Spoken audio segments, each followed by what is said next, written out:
Naso को train पकड़नी थी, इसलिए वो रेलवे स्टेशन भाग कर जाता है।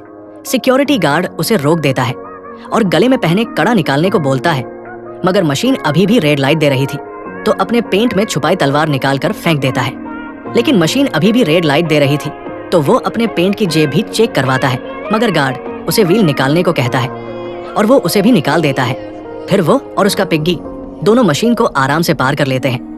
फिर गार्ड ने बोलता है, अंदर पिग्गी ले जाना अलाउड नहीं। तो नेज़ो को गुस्सा आ जाता है। गार्ड बोलता है, स्टेशन पर आग अलाउड नहीं है। तो नेज़ शांत हो जाता है और ट्रेन की पटरी से जाने का फैसला करता है। आपने चेकिंग कहाँ करवाई है, कमेंट में जरूर बताना।